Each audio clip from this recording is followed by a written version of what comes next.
Hey, you witches, it's Dea. No Luna today. We're on take 3 because Luna keeps halfway through videos deciding that she needs to say something and starts whining and complaining and spinning my chair around, and I'm like, all right, that's it, you're out. Trying in a new location today. You can see I've got my big white sheet behind me. Just trying to not do videos, you know, sitting beside my bed all the time. Yeah. So today I want to talk about the fivefold goddess. And I think before we talk about that, we need to sort of address the threefold goddess and what might be a little bit problematic about that. Now, I'm not trying to call out anybody who is like hardcore threefold goddess. That's cool, man. You do you. I'll do me. But I just thought it was kind of an interesting point of topic. I'll walk you through sort of some of the problematic stuff I've encountered with the threefold goddess, why I think we need to move maybe towards more of this fivefold model. And I'll walk you through sort of how I discovered this and read you a little bit of poetry, and I'll share some books with you that if you want to do some further research, I'll give you a good recommendation. And yeah, so let's get into it. So I've always sort of questioned the idea of the threefold goddess since I was like 19, first introduced to witchcraft, which to be fair was through Wicca, which is very, you know, heavy with the threefold goddess, but they're not the only tradition that use it. And at the time, it didn't fit. I really felt like it was limiting women to their biological reproductive functions. And at the end of the day, we are so much more than human incubators, right? We are so much more than the function of our uterus. I think part of the discord I've come into over the years is realizing that a lot of the original works about the threefold goddess were written by men at a time when women were seen as less than, when, you know, to be blunt, our value was really placed on our sexuality. I'm talking about Robert Graves and the White Goddess. Now, is that a great work? Absolutely, and I think everybody should read it, but I think that we also need to look at the time in which it was written. We need to look at evolving our models over time to come up with things that, you know, age well with us. And speaking of aging, as I have, I've really, I've noticed more and more that the maiden mother crone doesn't fit with me.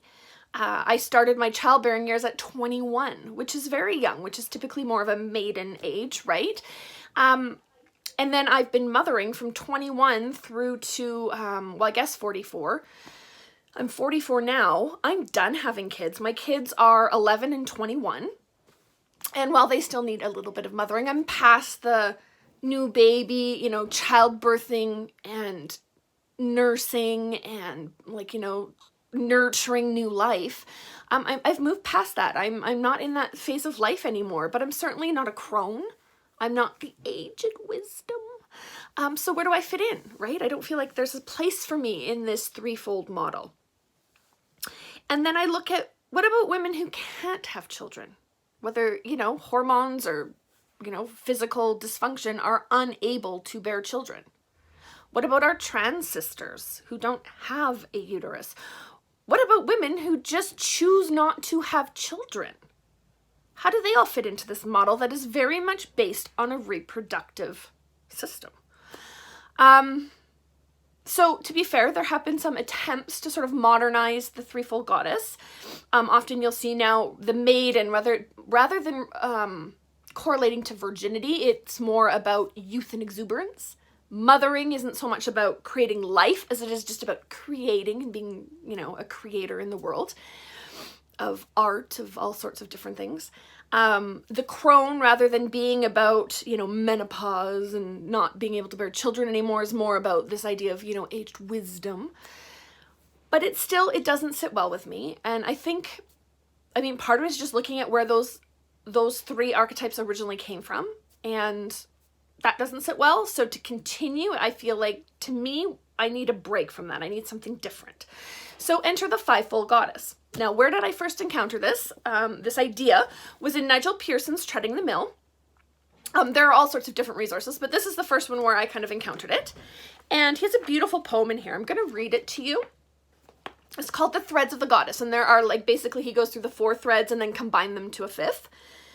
So, the threads of the goddess. Consider the initial thread. I am virgin, I am the beginning, the seed from which all else will follow. I am the blood daughter, the cleft one who emerges from the earth. I am the sacred dancer, the seductive spirit, the vital force. From my body flow the waters of life. Consider the second thread. I am mother, the fruitful one, she who enlivens the land. I am the eternal dam, mother of the soul, wellspring of comfort. I am the weaver, the artist, the fountain of repose, the divine source of feminine fecundity. Consider the third thread. I am age, the midwife of wisdom, she who tends to the birth of knowledge. I am the divine ancestress, the sorceress with the cup of inspiration. I attend the sowing and the reaping and hold the land in my care. I determine the span of life and death. Consider the fourth thread. I am ancient, the crone in the darkness, she who rots the corpse at the end of lives. You may not see me, for I am as the dark moon, shrouded in secrecy, midst the far stars. I bear the soul in that passage between life and life, the dissipator beyond all limits. Combine the four threads. Consider the fifth. The great and terrible queen who is within and beyond all. I am the luminous moon and the fertile earth, the blood mother. The controller of time and tides and destiny, the space between the stars. Creator and destroyer, who is, who has been, and who will be. I am the continual vital force. I am fate. I love this poem. I think it's beautiful. I've copied it into my book of shadows. It's very powerful. And basically what he's done is taken Maiden, Mother, and Crone and added in the midwife of wisdom and the great and terrible queen who is within and beyond all. So he's added a few extras to the Maiden, Mother, and Crone. And so I still find it a little problematic because we're still talking about virgins and fecundity and you know, again, we are much more than just our reproductive abilities, but it does make an attempt to sort of expand upon the idea. So that was from Nigel Pearson, Treading the Mill. The next encounter I had with the Fivefold Goddess was through Witch by Lisa Lister, and she has her 5 archetypes. And I'm going to read this to you. So she says, at each point of the pentagram, I'm calling in a powerful witch archetype, role, energy, guidess to help me share. So the first is the force of nature, she who cannot be controlled. The creatrix, she who dreams, manifests, and makes magic. The oracle, she who trusts her intuition and sees all things. The healer, she who heals herself and heals the world. And the sorceress, she who is charmed, dangerous, and not afraid of the dark. She says, now these are the kind of witches that girls should dress up as at Halloween. And again, I enjoyed her completely reworking the verbiage. So now it doesn't include that maiden, mother, crone idea. And so again, this was, I thought, oh, that's interesting. It's 5 again. And so I started doing my research on a Fivefold Goddess. And what I came up against was Jailbreaking the Goddess by Lasara Firefox Allen. Great book. This is the book you want to read if you really want to get into the Fivefold Goddess. You really want to talk about deconstructing archetypes and recreating something that is meaningful and useful. It's absolutely brilliant. So I'm going to just go through her 5 types, her 5 archetypes, and then I want to read you a little bit about what she says about why we need to move towards this 5-fold model. So the first is Femella, the child. Femella is girl, and there's beauty in simplicity. Potens, woman of power. Potens means powerful. She is the woman full of potential. Creatrix, she who creates. Creatrix means female creator. Sapientia, woman of art and wisdom. Sapientia is the wise woman. And finally, Antiqua, the ancient one. Antiqua means ancient woman. And she actually has, the entire book, each one of those is an entire chapter just on that archetype. And here's what she says about the threefold goddess and why we need a shift. If we overlay our experience of feminality onto this divine representation of the threefold goddess, a woman's life trajectory and her sense of self and of her importance is defined solely by her uterus.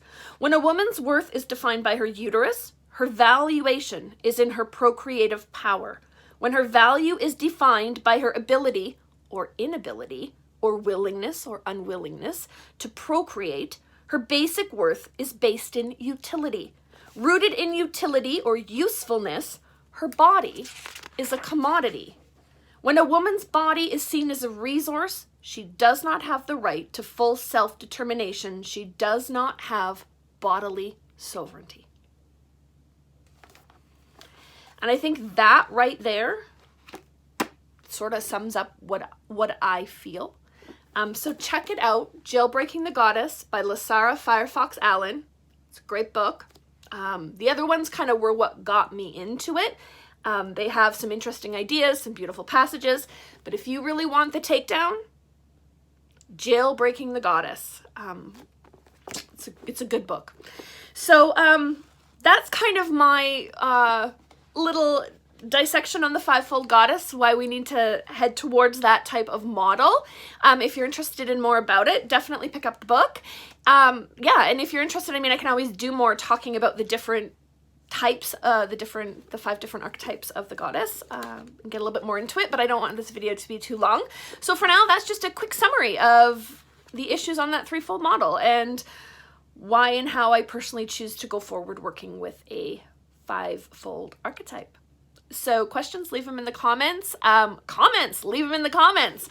Otherwise, we will catch you in the next one. Thanks so much, guys.